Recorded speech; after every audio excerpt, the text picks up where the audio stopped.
warahmatullahi wabarakatuh. Selamat siang anak-anak kelas 11 IPS.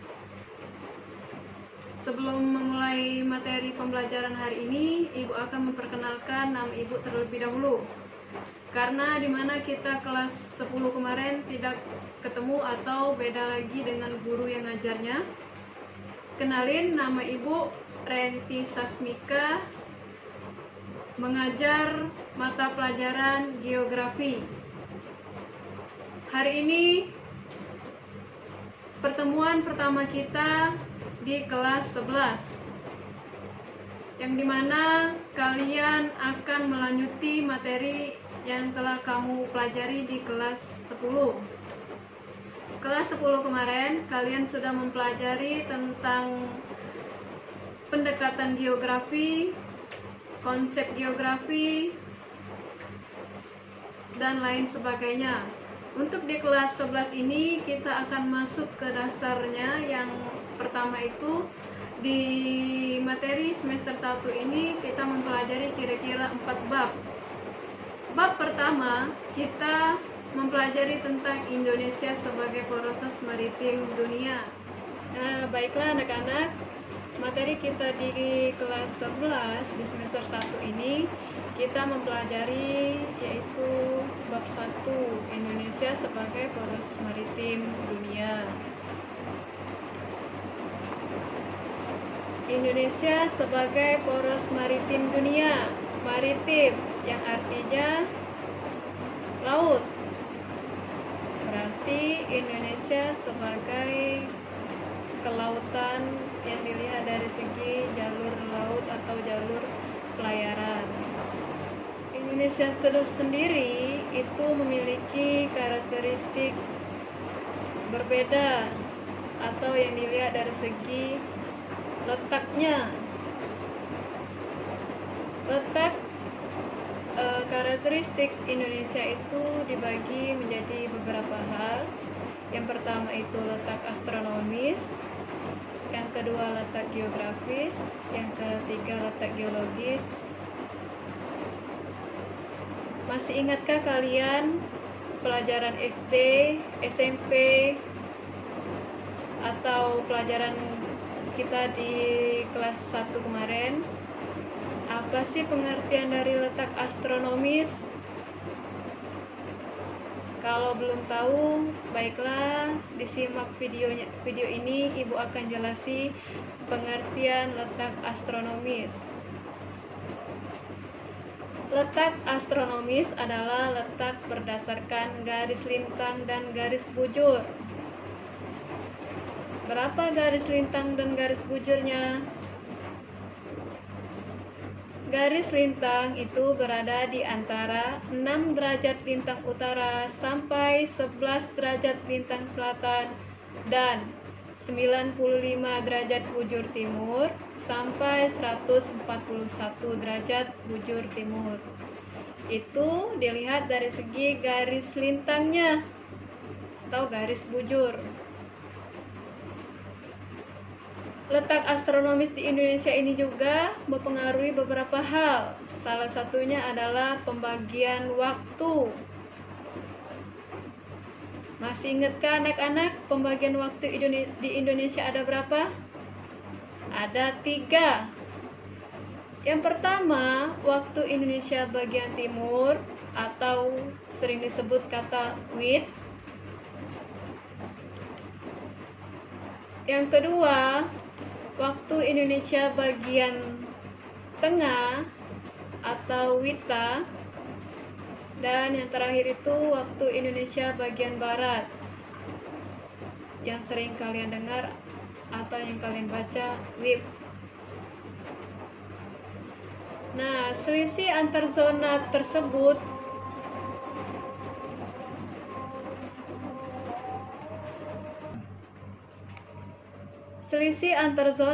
itu berselisih 1 jam. Kalau misalnya WIT ke WITA berarti 1 jam. Tapi kalau loncat WIT ke WIB atau waktu Indonesia bagian tengah ke waktu Indonesia bagian barat, selisihnya 2 jam. karena waktunya duluan bagian timur. Seperti itu ya. Misalnya di Papua jam 7. Kalau di Indonesia bagian tengah jam berapa? Jam 6. Karena dia berselisih 1 jam perbedaan waktunya. Kalau di Indonesia bagian barat berarti jam 5. Ataupun sebaliknya, di Aceh masuk ke bagian Indonesia bagian barat jam 9. Berarti di tengahnya jam 10. Di timurnya jam 11.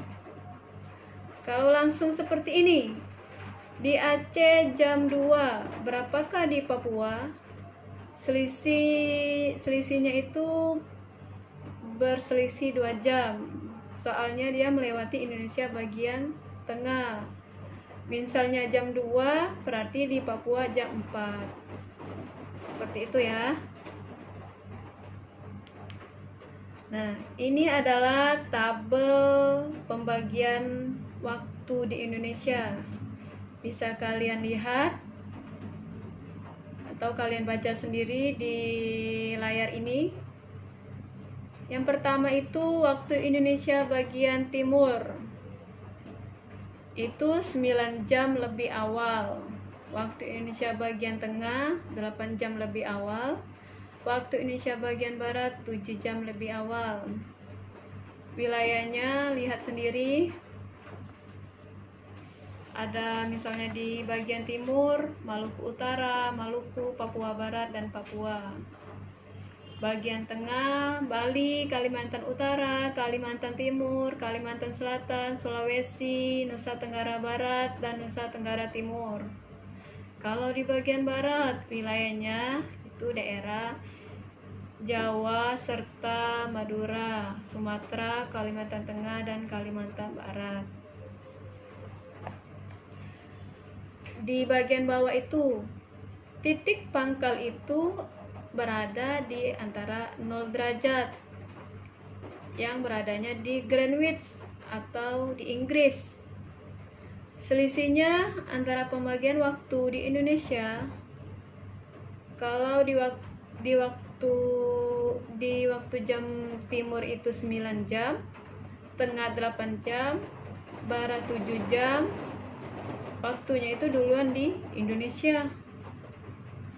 Misalnya di Greenwich jam 00, berarti di Indonesia bagian timur ditambah 9 berarti jam 9. Kalau di bagian tengah tinggal ditambahkan saja, ditambah 8 berarti jam 8. Kalau di bagian barat sama juga, ditambahkan 7 berarti jam 7. Seperti itu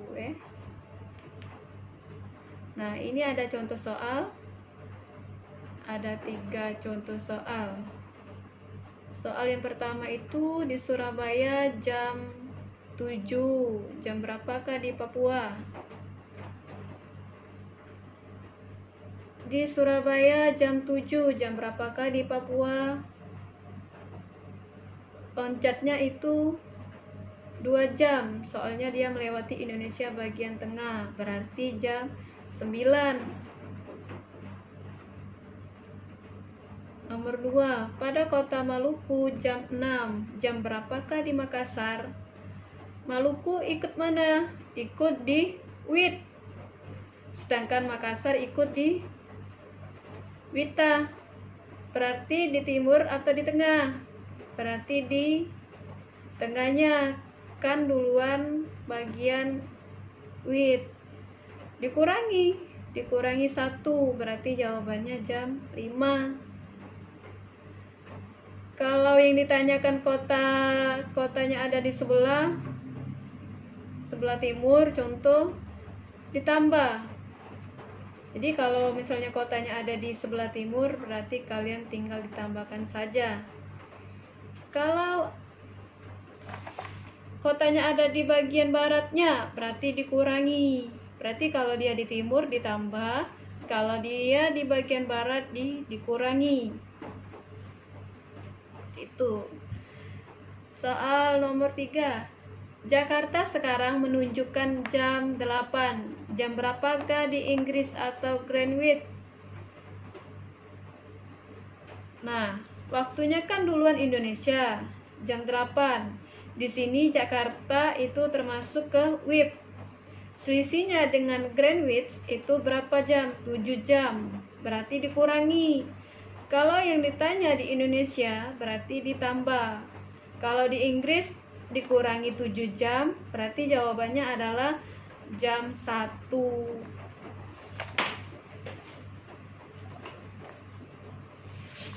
Paham ya? Dari pembagian waktu tersebut, dia juga berpengaruhi tentang pembagian musim juga. Di sini yaitu musim yang dimiliki Indonesia ada 2, musim kemarau dan musim penghujan. Kalau musim kemarau itu angin musonnya ke timur. Kalau musim penghujan angin musonnya ke barat. Kalian artikan saja seperti ini ya anak-anak.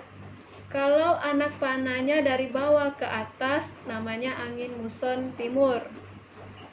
Kalau dari atas ke bawah berarti angin muson barat. Seperti contoh di gambar ini. Lanjut, yaitu letak geografis di Indonesia. Kalian baca sendiri. Indonesia itu terletak di antara 2 benua dan 2 samudra, serta memiliki Samudra Hindia dan Samudra Pasifik. Ini adalah letak geografis.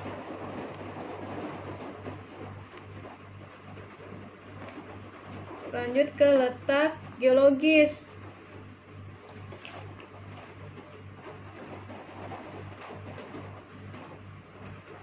Letak geologis ini dimiliki ada 2 lempeng, yaitu lempeng Eurausia dan lempeng Indo-Australia. Terus Indonesia terdiri banyak sekali jenis gunung api. Gunung apinya masih aktif yang berjumlah 127. Tapi yang ada alat pendeteksinya hanya 69. Ini adalah letak geologis. Ini ada tugas pertemuan pertama kita untuk kalian kerjakan di rumah. Untuk kalian kerjakan di rumah ada 4 soal yang sudah ibu kasih contoh penjelasan soal tadi. Ini soal yang kalian harus kerjakan di rumah itu 1 sampai 4 ya. Lanjut, terakhir pengumpulan tugasnya itu tanggal 30 Juli 2020 pukul 2 siang. Nah, tugas tersebut ditulis di buku tulis geografi, kemudian difoto. Pengumpulan tugasnya bisa kalian kirim melalui grup daring yang telah kita buat. Itu grup daring geografi kelas 11. Itulah yang bisa ibu sampaikan untuk pertemuan pertama kita. Semoga yang disampaikan tadi kalian mengerti dan paham. Kalau ada yang belum mengerti atau kurang jelas atau kalian kurang paham, boleh kalian tanyakan di grup yang telah ditentukan. Untuk pertemuan kita hari ini, ibu akhiri sampai di sini. Wabillahi taufiq wal hidayah. Wassalamualaikum warahmatullahi wabarakatuh.